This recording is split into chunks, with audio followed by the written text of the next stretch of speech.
It's been a long time coming, but I finally did it. I finally bought a new digital camera.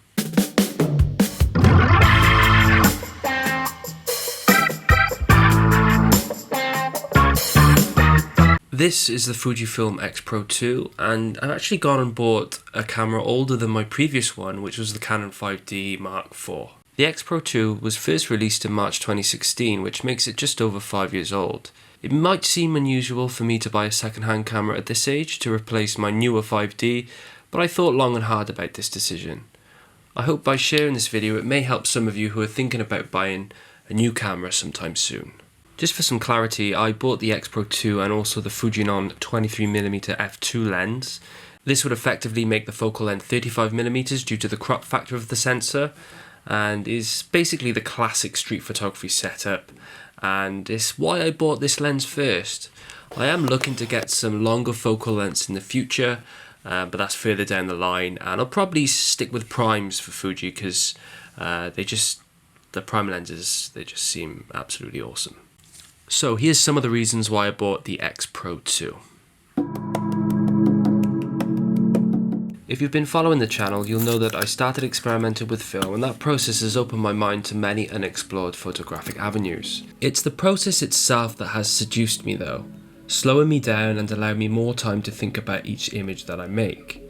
I think Fujifilm know this, and they designed their cameras with this in mind. The small size and lightweight coupled with these gorgeous analog style dials and this timeless design gives me a feeling very similar to 35mm film cameras. Fujifilm certainly know how to make you feel good while you're making a photograph.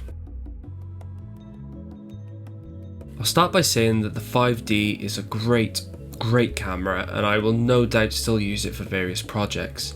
But street photography is where my passion lies, and the 5D just doesn't cut it for street. It's the largest and heaviest camera that I've owned. You can't blend in easily with this contraption. It makes people feel uncomfortable. It makes people think you're a journalist. It arouses suspicion to security guards. It makes people question you, and that's not to mention the size and weight is extremely limiting. The X-Pro 2 changes all of this. Another feature I should mention is the electronic shutter in this thing. It's damn near silent and it's a game changer for me. I absolutely love it. Yes, I know. How could I make a video about a Fujifilm camera without mentioning their wonderful film simulations?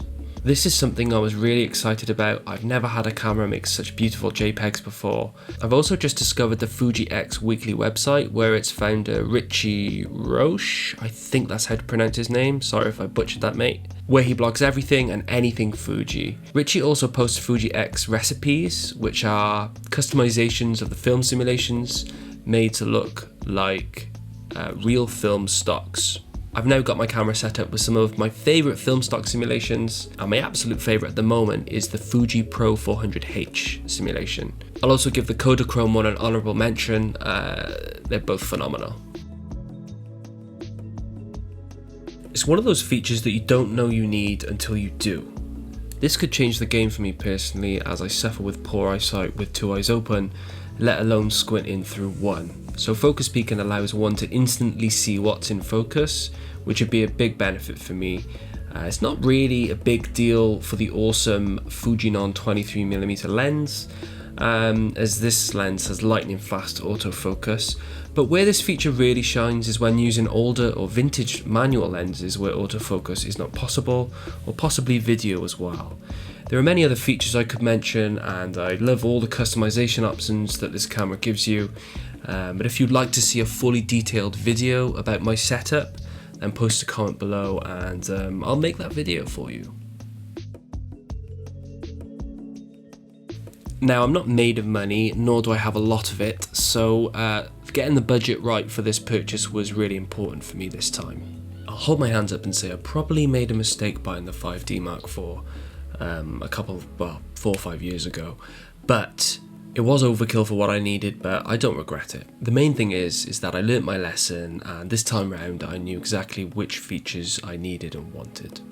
The X-Pro 2 seemed like the perfect choice, and I managed to pick this one up for only about £450. It's a little scruffy, but it's only cosmetic. The camera itself was in perfect working order, and I did some investigation, and it looks like the shutter count is around 2,800 when I bought it, which I think is really great for the price.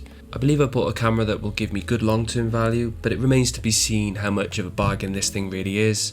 I think it depends what I achieve with it, and just sort of how much I use it and for what work. Well, that's because of 3 reasons mainly. The first being is that I use it for video. It's actually recording me right now, and it's actually a really fantastic video camera, so I'll be holding on to it for that reason.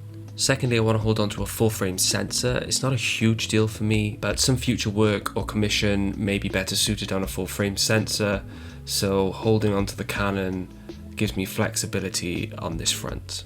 Finally, it's possible that the Mark IV could be the last in the 5D line, making it a really special model and potentially a future classic. In my opinion, I think Canon should make the 5D Mark V. I mean, it just sounds awesome, and it would be a natural end point for the model. But due to improving technology in the mirrorless systems, the DSLR market is shrinking, so this remains to be seen. This is a camera that I can take with me everywhere. I can throw it over my shoulder or pop it in a bag, and I'm not going to have arms like lead at the end of the day. This also means that I can make more videos for you beautiful people. To be honest, it has been a little bit tough making YouTube videos just on film photography. It gets pretty expensive. So anyway, now I'm happy to bring you more content in the shape of Fuji and also film photography videos. I think it's going to be a nice mix. Anyway, I think this is a good place to end the video. I hope you enjoyed it. I hope you understood my reasoning for buying this 5-year-old camera and maybe found something useful to think about as well. So thank you very much for watching. I'll see you in the next one next week, and all the best. Oh, and don't forget to subscribe if you're not already.